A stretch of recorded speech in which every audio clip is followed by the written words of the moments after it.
সেখানকার তেল গ্যাস আজকে নিজের কবজায় নেওয়ার জন্য চুক্তিবদ্ধ হয়েছে, চুক্তি করেছে।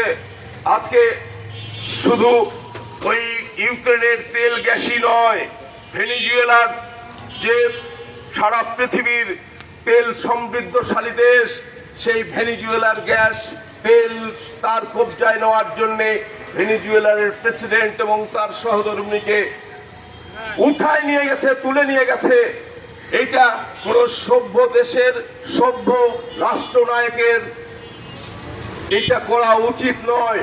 আজকে ওই ট্রাম্প তাকে গ্রেফতার করে আজকে প্রমাণ করেছে যে ওই আমেরিকা মানবাধিকার লঙ্ঘন করে, মানবাধিকারের পক্ষে না। আপনারা দেখেছেন আজকে ভেনিজুয়েলার তেল সমৃদ্ধশালী দেশ, সেই দেশকেও সে দখলের পায়তারা করছে। আজকে ইরাক, ইরান এবং আফগানিস্তানেও যুদ্ধ বাঁধিয়ে দিয়ে তারা দেখেছেন যে লিবিয়ার একজন সফল রাষ্ট্রনায়ক গাদ্দাফিকে গ্রেফতার করে হত্যা করেছে প্রকাশ্যে। আজকে ইরাকের প্রেসিডেন্ট সাদ্দাম হোসেন একটি সফল রাষ্ট্রনায়ক, তার দেশে তেল সমৃদ্ধশালী দেশ লিবিয়া, তেল সমৃদ্ধশালী দেশ, সেই দেশগুলো দখলে নেওয়ার জন্য আজকে সে যুদ্ধ লাগিয়ে দিয়ে আজকে ওই দেশের রাষ্ট্রনায়কগুলোকে হত্যা করেছে। বন্ধুরা, আজকে আফগানিস্তানে আজকে যুদ্ধ লাগিয়ে দিয়ে সেই আফগানিস্তান দখলে নেওয়ার চেষ্টা করেছে, কিন্তু তালেবানরা সেই আমেরিকাকে বিতাড়িত করেছে। বন্ধুরা, আবার ফিলিস্তিনিকে আজকে বহুদিন থেকে আজকে ইসরায়েলকে দিয়ে ফিলিস্তিনের উপরে হামলা করাচ্ছে ওই ট্রাম্প নাকি মানবাধিকারের লঙ্ঘন করে, অথচ ওই মানবাধিকার লঙ্ঘনকারী ট্রাম্পের বিচার এই পৃথিবীর মানুষ একসাথে সোচ্চার হচ্ছে না।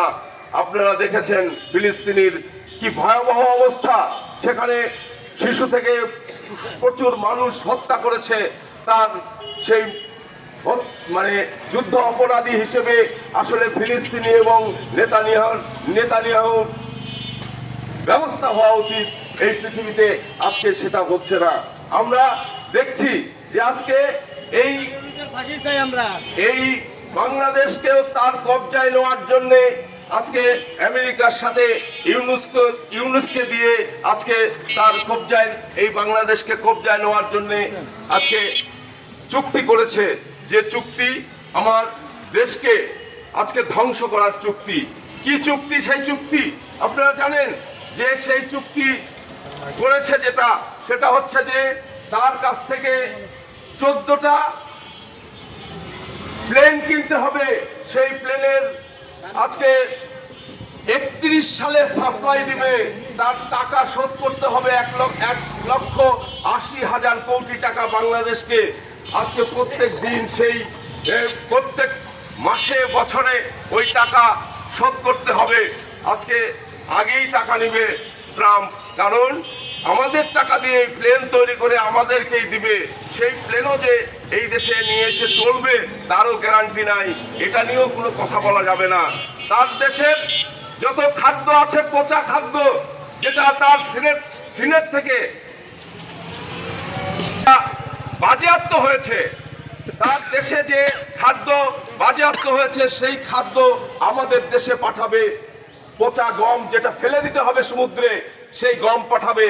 যেটা ফেলে দিতে হবে পোল্ট্রি খাদ্য বা ডেইরি খাদ্য, সেই খাদ্য আমাদেরকে দিতে হবে। নিলে ওই খাদ্য হচ্ছে বিষাক্ত খাদ্য, আমাদের পোল্ট্রি শিল্প ধ্বংস হয়ে যাবে। ওই বিষাক্ত খাদ্য যদি পোল্ট্রি এবং ডেইরি ফার্মে যদি ব্যবহার হয়, তাহলে আমরা বাংলাদেশের মানুষ আজকে রোগ ব্যাধিতে ভুগবো, ক্যান্সার হবে, আমরা মারা যাব। আজকে ঔষধও তার কাছ থেকে নিতে হবে, যে ওগুলো ছাড়াও পৃথিবীর যেখান থেকে আমরা তেল গ্যাস নিতে চাই, আমাদের যেরকম রাশিয়া আমাদেরকে তেল দিতে চাচ্ছে, কিন্তু আমেরিকার অনুমতি ছাড়া আমরা তেল নিয়ে আসতে পারছি না। এরকম একটা অসম চুক্তি বাংলাদেশের সাথে আজকে হয়েছে, সেটা করেছে ডক্টর মোহাম্মদ ইউনূস। উনি নাকি নোবেল বিজয়ী। আজকে একজন নোবেল বিজয়ী আমাদের টাকা অর্থ চুরি করে লুটপাট করে আজকে বরাদ্দকৃত বিগত সরকারের 850 কোটি টাকা বরাদ্দ করেছিলেন হামের টিকা দেওয়ার জন্য। সেই হামের টিকা না দিয়ে সেই টাকা দুর্নীতি করেছে, লুটপাট করেছে। বন্ধুরা, আজকে আমাদের শিশুদের জীবন আজকে চলে যাচ্ছে জীবন হুমকির মুখে। আজকে প্রায় 200-রও বেশি শিশু হত্যা করেছে। আমি বলবো ডক্টর ইউনূস এই শিশুগুলোকে হত্যা করেছে। আজকে প্রতিটি হাসপাতালেও আজকে শিশুরা মৃত্যুর সাথে পাঞ্জা লড়ছে। আজকে কতজন মারা যাবে ঠিক নেই। আজকে সেই কারণেই আমরা দাবি তুলেছি ডক্টর ইউনূসের এই হামের টিকার দুর্নীতি বিচার করতে হবে, তদন্ত করে বিচার করতে হবে এবং আজকে এই শিশু হত্যার সাথে জড়িত ডক্টর ইউনূসের ফাঁসির দাবি আমরা বাংলাদেশের ওয়ার্কার্স পার্টি করছি। আজকে বন্ধুরা শুধু তাই না, আজকে আমাদের সিংড়ায় প্রতি বছর ট্রান্সফরমার চুরি হয়। আপনারা জানেন, আমরা কৃষক আন্দোলনে প্রতিটি বক্তব্যে আমরা এই ইউনো অফিসের ওই সামনে দাঁড়িয়ে আমরা বক্তৃতা করেছি। আমরা প্রতিটি সরকারের আমলে এই বিদ্যুৎ অফিসের যে দুর্নীতি, লোডশেডিং এবং এই বিদ্যুৎ অফিসের যারা কন্ট্রাক্টর, আজকে যারা এই দেশের ঠিকাদার ওই পল্লী বিদ্যুতের, তারা যে লোকগুলোকে দিয়ে কাজ করে তারা ছাড়া ওই বলে ওঠার সাহস কেউ রাখতে পারে না।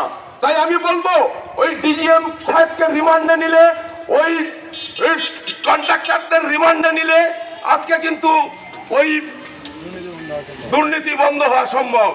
আজকে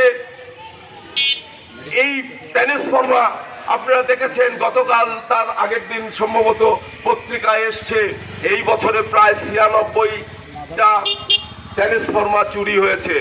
আজকে 96টা ট্রান্সফরমার যদি চুরি হয়, আপনারা তাহলে বুঝেন প্রায় 3000 একর জমি, 3000 বিঘে জমি আজকে পানি সংকটে ভুগেছে।